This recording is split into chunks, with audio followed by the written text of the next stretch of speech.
أنا طويل. هو قصير. أنا طويل. I am tall. هو قصير. He is short. he هو قصير. He is short. أنا نحيف. هو سمين. أنا نحيف. I am slim. نحيف. هو سمين. He is fat. هو سمين. He is fat. أنا قوي. هو ضعيف. أنا قوي. I am strong. أنا قوي. هو ضعيف. He is weak. هو ضعيف. He is weak. أنا شاب.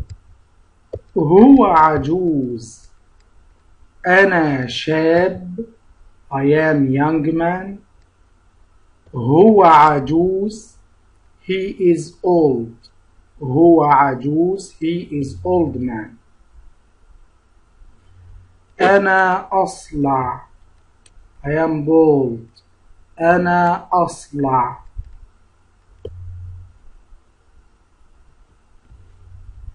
لدي شعر قصير. لدي شعر قصير. I have short hair. لدي, as we learned before, لدي I have شعر hair and قصير short. لدي شعر قصير. I have short hair. In Arabic we say the adjective after the noun. We say the adjective, we have قصير after the noun شعر. After شعر hair. لدي شعر قصير. I have short hair.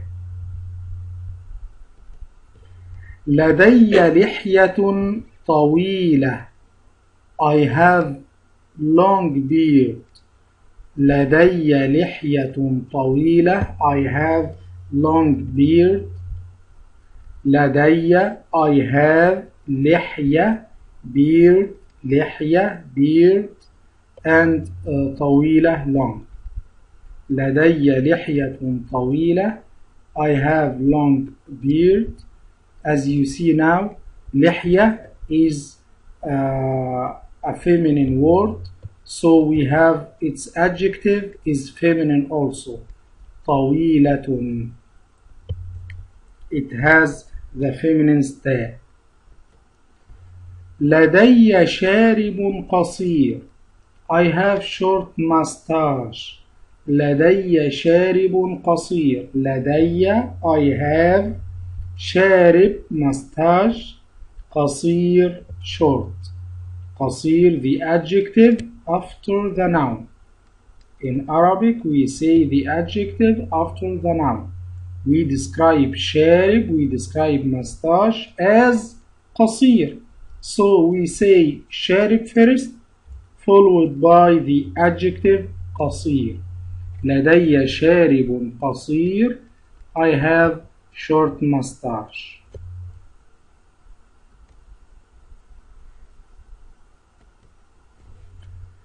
We have a very important note. We learned to say أخي, my brother. أخي طويل. My brother is tall. Look at أخي. I'm not talking about myself. I'm talking about brother, أخ, belonging to me.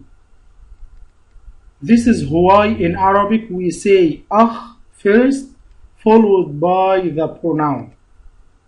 This is why we say أخ first followed by the pronoun, because we talk about أخ, we arrange the words first by first. We talk about أخ that is belonging to me, so we say أخي, the brother of mine, the brother that belongs to me. أخي طويل. My brother is tall. We talk about him. He is tall, not me. So we say him first. We say أخ first. Then my pronoun. أخي طويل. My brother is tall. The same for the adjective. لدي شارب قصير. لدي I have. لدي شارب قصير. I have short mustache. Now we talk about شارب, about the mustache. Then we describe it as قصير. So we add the adjective in Arabic after the noun. We arrange the words as we said. Now we talk about شارب, so we say شارب first. Then we describe this شارب, we describe this mustache as قصير. So we add the adjective after شارب. لدي شارب قصير. I have short mustache.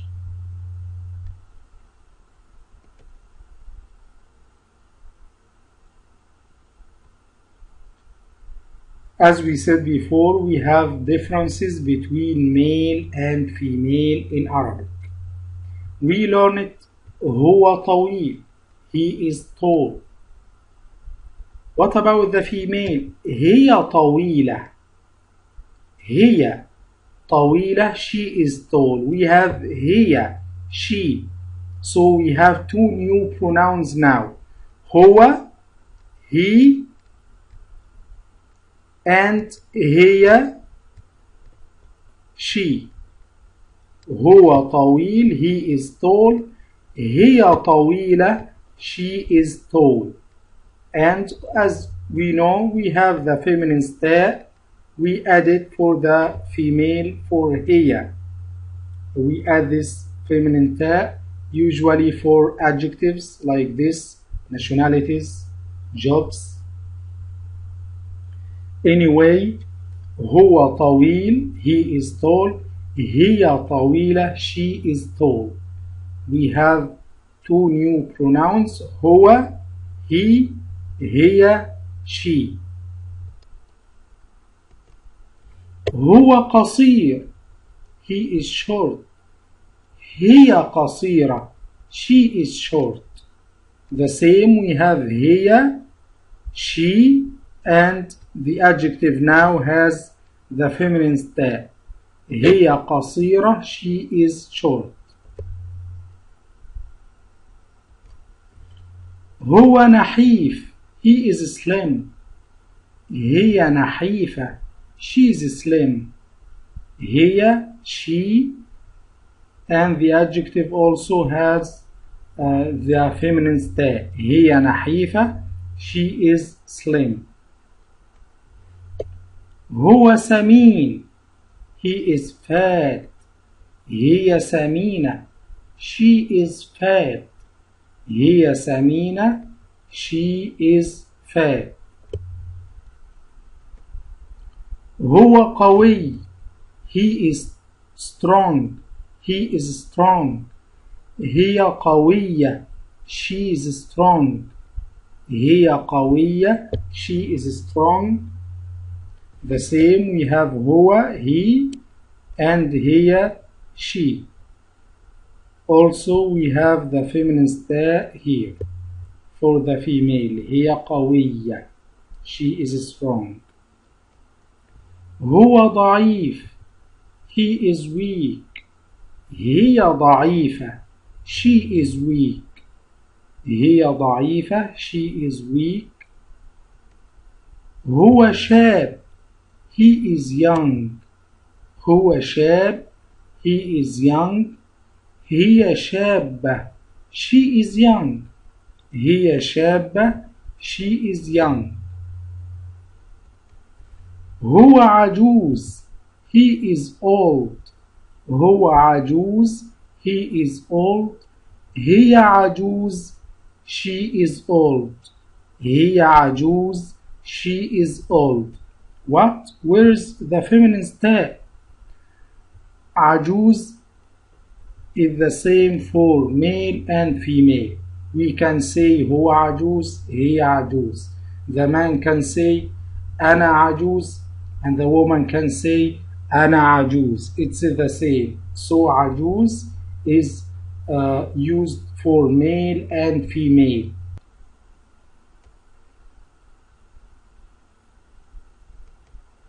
Now let's describe this man.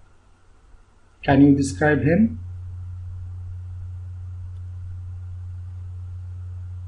Okay. هو طويل. هو طويل. Okay, he has hair, شعر. شعر قصير, short hair. He has also شارب, excellent, mustache, شارب. And finally he has also لحية, beard, لحية. What about this man? Can you describe him? Okay. هو أصلع. He is bald. أصلع. He is bald. Also, he has شارب mustache. He has شارب mustache. And as you see, هو قوي. He is strong. هو قوي. He is strong. كيف تبدو? How do you look like? كيف تبدو? How do you look like? We learned it before. أنت, you, for male. أنت. Now for تبدو, you look like. تبدو is a present verb. With أنت we start the verb with ت.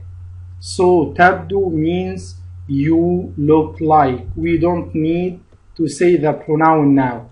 This ت is a sign to أنت. Is a sign to أنت. كيف تبدو? How do you look like? Or we can add أنت. It's the same. كيف تبدو أنت? How do you look like? For now, I want you to remember that تبدو is a present verb. تبدو means you look like. كيف تبدو? How do you look like? Okay, I ask you now to describe yourself. How do you look like? هل أنت طويل؟ هل أنت قصير؟ هل أنت نحيف؟ هل أنت سمين؟ Answer my questions. مع السلامة, with peace, goodbye and thank you. I hope you answer the questions. I hope you describe yourself and tell me كيف تبدو, how do you look like, and send your answers to my email mgasalam@gmail.com. Thank you.